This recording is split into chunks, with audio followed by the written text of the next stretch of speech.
Tourism department సంబంధించినటువంటి హోటల్‌ను సమీక్షించడం కోసం రావడం జరిగింది. గడచిన 3 మాసాలు ఎన్నికల కోడ్ కారణంగా, ఒక నెల రోజులు ఎమ్మెల్సీ ఎలక్షను, 2 మాసాలు పార్లమెంట్ ఎలక్షను, ఎన్నికల కోడ్ కారణంగా అసలు వాస్తవంగా పనిచేసేటువంటి పరిస్థితి రాలా. ఈ రోజున దీన్ని సమీక్ష చేయడం జరిగింది. ఒకటైతే సుస్పష్టంగా నాకు అర్థమైనటువంటిది, ఈ తారామతి బారాదారి మంచి లొకేషన్‌లో ఉంది. ప్రైమ్ లొకేషన్‌లో ఉంది. దీని తర్వాతనే ఇంపార్టెంట్ అంటే ఐటీ సిటీ కావచ్చు, ఫైనాన్స్ సిటీ కావచ్చు, ఇటు నుంచే ఎక్కువ మంది పోతూ ఉంటారు. చుట్టూ కూడా సరౌండ్ బై కాలనీస్ ఉన్నాయి. అయినా కూడా ఇది 7 ఎకరాల స్థలం. ఇందులో అన్ని రకాల వసతులు ఉన్నాయి.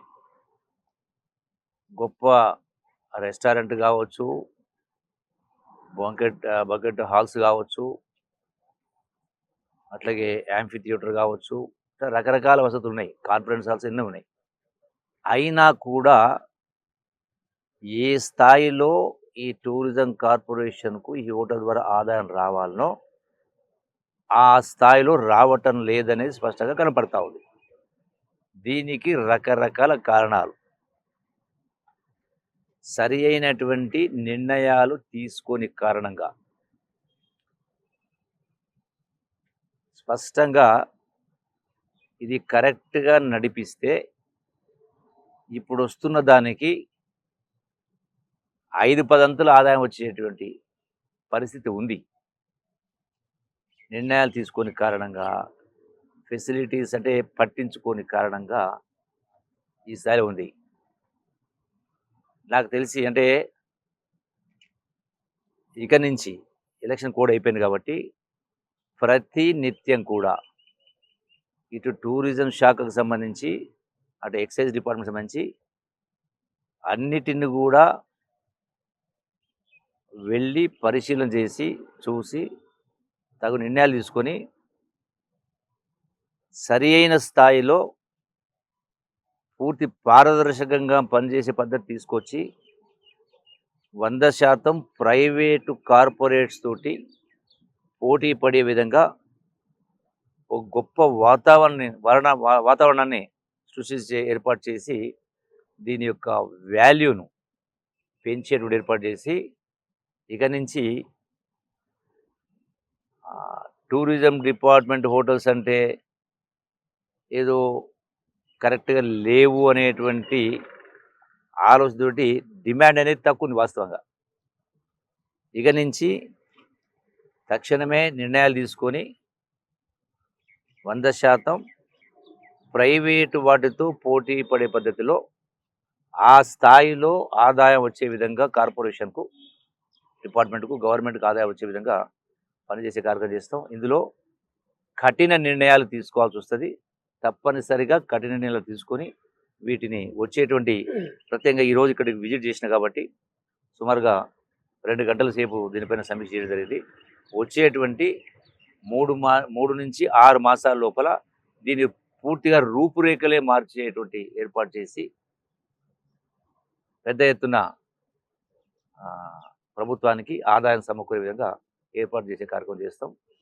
ఇటువంటివి చాలా ఉంటాయి. ప్రతిరోజు కూడా, ప్రతినిత్యం కూడా పొద్దున్నే 7ంటికే రోజు ఏదో ఒక ప్రాంతం పోయి పరిశీలన చేసి ప్రభుత్వ ఆస్తులన్నా, ప్రభుత్వ సంస్థలైనా ప్రైవేటుకు ఏమాత్రం తీసుకోకుండా పనిచేసే పద్ధతిలో నిర్ణయాలు తీసుకుని ఏర్పాటు చేస్తాం. 100% దీన్ని అమలు చేసే కార్యక్రమం చేస్తాం. చాలా నిర్ణయాలు తీసుకున్నాం. ఇంకా అన్ని వనరులు ఉన్నాయి.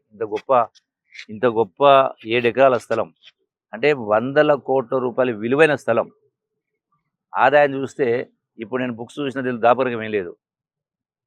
ఇంత పెద్ద వాతావరణం ఉండి ఇక్కడ వస్తున్నటువంటి దాన్ని చూస్తే సంవత్సరానికి 1,90,00,000 ఆదాయం వస్తుంది. అంతేనా?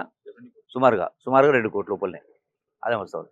సో దీన్ని పెద్ద ఎత్తున పెంచే కార్యక్రమం చేసి రాష్ట్ర ప్రభుత్వానికి ఆదాయం వరనట్టుగా ప్రజలకు కూడా దగ్గరనే అందుబాటులో వివిధ రకాల సౌకర్యాలు ఉండేటువంటి ఏర్పాటు చేస్తాం.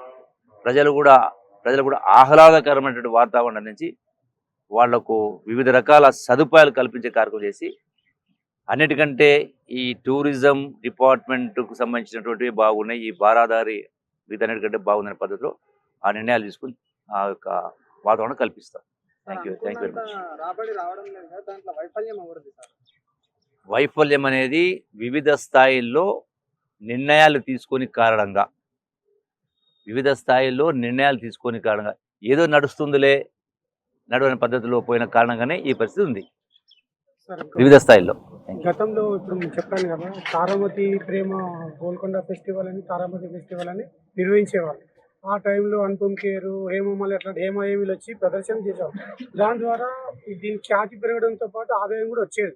ఎందుకంటే చాలామంది సినిమాలు వాటికంటే దీని మీద ఇంట్రెస్ట్ పెట్టి టికెట్ ఎంతైనా పెట్టడానికి వాళ్ళు వెనకంజ వేయరు. అట్లాంటిది మీరు ఫ్యూచర్‌లో దాన్ని మళ్ళీ పునరుద్ధరించేందుకు ఏమైనా ఏర్పాటు చేస్తారా? ఇంకో క్వెషన్ సార్. హేమావతి, తారామతి ఇద్దరు అక్క చెల్లెళ్ళు. ఇది డెవలప్ అయింది కానీ కూతవేటు దూరంలో ఉన్న ప్రేమ మాత్రం అభివృద్ధి చెందలేదు. అది అసలు చూడ్డానికి కూడా లేదు. దాన్ని ఏమైనా డెవలప్ చేస్తారా? ఇంకో క్వెషన్ సార్. ఇప్పుడు మీరు పూర్తి స్థాయిలో పారదర్శకంగా ఉండే విధంగా మీ అందరి సమక్షంలోనే అవును సార్. సమీక్ష చేసిన. ఇందులో ప్రభుత్వ ఆదాయంతో పెరగడంతో పాటుగా ప్రజలకు వనరులు, ఆహ్లాదకర వాతావరణం కల్పించడంతో పాటుగా ఇలా పనిచేసేటువంటి వాళ్ళకు కూడా అదే స్థాయిలో వాళ్ళకు కూడా అదే రీతిలో ఉంటది. అవును. ఓవరాల్‌గా ఆ నిర్ణయాలు తీసుకోవడానికి కదా చూద్దామనే కదా ఈరోజు వచ్చింది. మాకు గడిచిన 5, 6 మాసాల్లో మొదటి ఒక మాసమేమో అసెంబ్లీలు, సెషన్‌లు, అధికారులు వ్యవహారం జరిపినాయి. పోయిన 3 నెలలేమో ఓ నెల రోజులు ఎమ్మెల్సీ ఎలక్షన్ కోడ్ పోయింది. ఈ 2 నెలలేమో పార్లమెంట్ ఎలక్షన్ కోడ్ పోయింది. అధికారం తీసుకొచ్చే పరిస్థితి లేకుండింది.